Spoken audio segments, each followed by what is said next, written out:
हर हर महादेव। श्री शिवाय नमस्तुभ्यम। 4 अगस्त 2025। आप सभी भक्तजन जानते होंगे इस दिन बहुत सारे श्रेष्ठ और अति उत्तम दुर्लभ संयोग हो रहे हैं।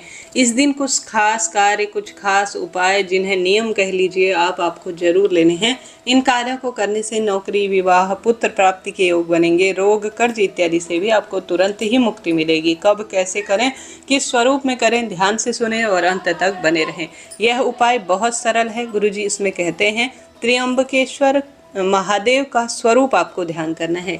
यह उपाय या तो सावन महीने के अंतिम दिन किया जाता है या सावन महीने के अंतिम सोमवार को किया जाता है। तो आपको यह करना है जरूर से। इससे आपके नौकरी, विवाह, जो भी आप चाहेंगे, जिस कार्य के तहत आप कार्य करेंगे, वह कामना आपके सिद्ध होनी ही है। उपाय करने के लिए एक गोल बत्ती का घी का दीपक लीजिए, एक जल का लोटा लीजिए और साथ के साथ इस उपाय में मन ही मन आपको महामृत्युंजय मंत्र का जाप करना है। इस उपाय को आप गुरुजी के मुख से सुन सकते हैं। सत्य पाएंगे, कोई मनगढ़ंत बात यहाँ नहीं मिलती है। तो आप सभी को या तो महामृत्युंजय मंत्र या नमः शिवाय ओम पंचाक्षर षडाक्षर मंत्र या श्री शिवाय नमस्तुभ्यम महामंत्र का मन ही मन स्मरण करना है। सुंदर पूजा की थाली आप ले लीजिए। इसमें कोई विशेष ज़्यादा सामग्री की आवश्यकता नहीं है। बस आपको लेना है इत्र।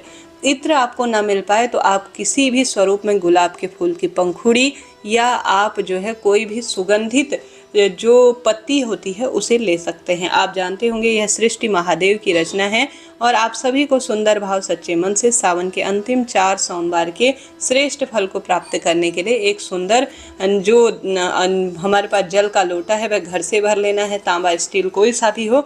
इसके अलावा आप अन्य सामग्री ले जा सकते हैं। यह इच्छा शक्ति सामर्थ्य आपकी है, परंतु आपको त्र्यंबकेश्वर महादेव का इसमें जरूर ध्यान करना है। त्र्यंबकेश्वर महादेव एक ऐसा नाम है जो कि हर स्वरूप में फल देता है। महामृत्युंजय मंत्र का जाप करते हुए जल के लोटे में इत्र या गुलाब के फूल की पंखुड़ी डालकर सावन महीने के अंतिम दिन या सावन के अंतिम सोमवार पर शिवलिंग पर आपको समर्पित कर देना है। मन ही मन प्रार्थना करनी है कि हे महादेव, मुझे जीवन में नौकरी, विवाह, रोग, कर्ज मुक्ति, जो भी आपकी कामना है वह प्राप्त हो और सब तरह की पीड़ा शंका का निदान हो।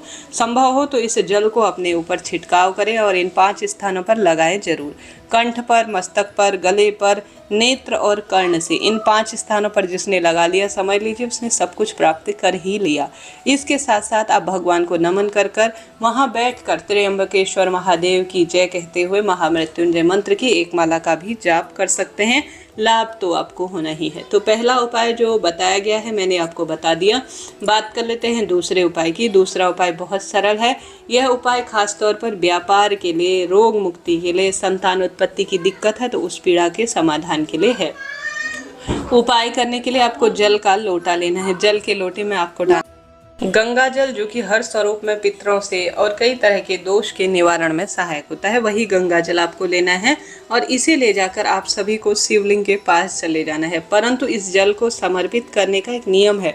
3 बार एक लोटे से आपको शिवलिंग पर जल चढ़ाना है। इस जल के लोटे में सिर्फ गंगा जल मिलाया जाएगा और कुछ भी मिलाने की आवश्यकता आपको नहीं है।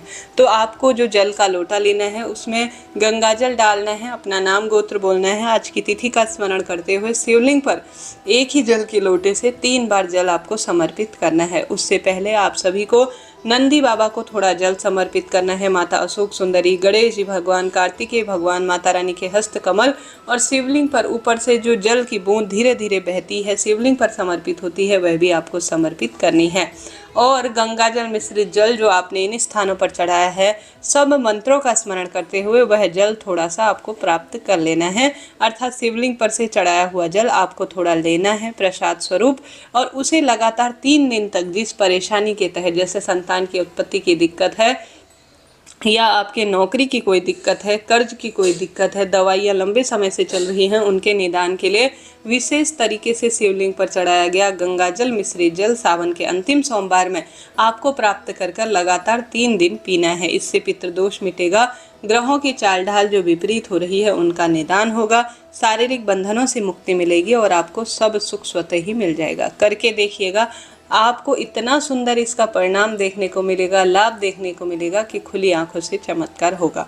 तो यह कार्य आपको करना है, लाभ तो आपको होना ही है। 2 उपाय जो सावन के अंतिम सोमवार पर आपको करने हैं, मैंने आपको बताया। बढ़ते हैं तीसरे श्रेष्ठ और अति उत्तम उपाय की तरफ, जो कि आपको आवश्यक रूप से शिवलिंग पर विशेष कार्य के तहत एक वस्तु को उठाकर लेकर आने का है।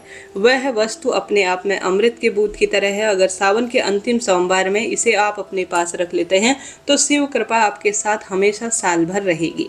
जल्दी उठकर स्नान इत्यादि से निवृत्त होकर सूर्य भगवान को जल चढ़ाएं। सुंदर पूजा की थाली तैयार करें। पूजा की थाली में 5 बेलपत्र, चंदन रखें और 1 जल का लोटा रखें। 2 गोल बत्ती का दीपक रखें। जब आप शिव मंदिर जाएं तो सबसे पहले गोल बत्ती का दीपक शिव मंदिर की चौखट पर प्रज्वलित करें, दाहिने हाथ की तरफ।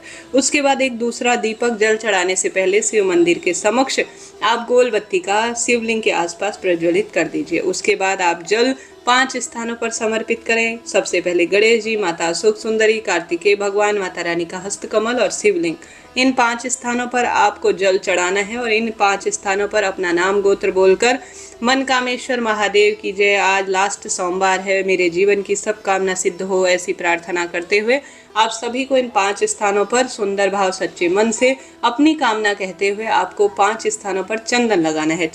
आप लाल चंदन ले सकते हैं, पीला चंदन ले सकते हैं, अष्टगंध ले सकते हैं, इच्छा आपकी है। इन्हीं 5 स्थानों पर आपको पूर्ण, जो अपने आप में सर्वश्रेष्ठ है, 5 बेलपत्र भी रख देनी है। संभव हो तो 5 चावल के दाने भी रख सकते हैं, अति उत्तम इसका परिणाम मिलता है। तो 5 बेलपत्र इन 5 स्थानों पर रखकर अपना नाम गोत्र बोलकर आप प्रार्थना करें कि हे महादेव, आपके शिवलिंग पर चढ़ाया हुआ जल तो मैंने प्राप्त कर लिया है, परंतु आपके शिवलिंग पर चढ़ाई गई बेलपत्र भी आज शिव सोमवार के अंतिम दिन पर अपने साथ अपने घर ले जा रही हूँ।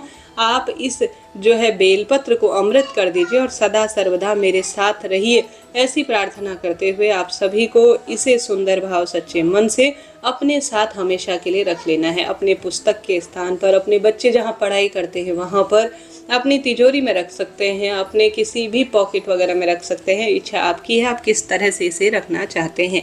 परंतु आपको शिव सोमवार की श्रेष्ठ, अद्भुत और अनुपम तिथि पर इस बेलपत्र को विशेष तरीके से आप चढ़ाएंगे और आप ही लाएंगे तो ज़्यादा फल मिलेगा।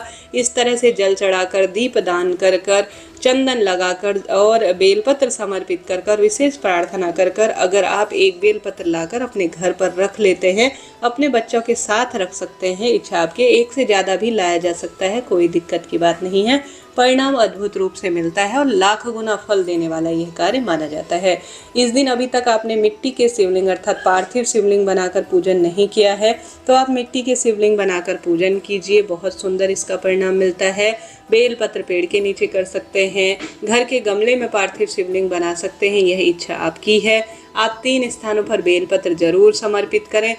दीपक लगाएं, कहने का अर्थ है घर का दरवाजा, बेलपत्र पेड़ और महादेव के मंदिर में शिवलिंग पर 108 कोई भी वस्तु चढ़ा सकते हैं, चाहे तो बेलपत्र, चाहे तो आप सफ़ेद फूल, इच्छा आपकी है। इसका श्रेष्ठ उत्तम परिणाम मिलता है। सावन सोमवार व्रत कैसे करना है, क्या नियम है, पूजा विधि और आपको उद्यापन कैसे करना है, इसका विस्तृत वीडियो चैनल पर आ चुका है, कृपया उस वीडियो को जरूर देखिए। सावन की जो एकादशी है वह 3 अगस्त 2025 को है, उस वीडियो को भी आप जरूर देखिएगा। वह पुत्रदा एकादशी के नाम से जानी जाती है, जो कि अपने आप में अद्भुत है। आप उसका लाभ प्राप्त करें और उस वीडियो को देखिएगा। राधे राधे, हर हर महादेव।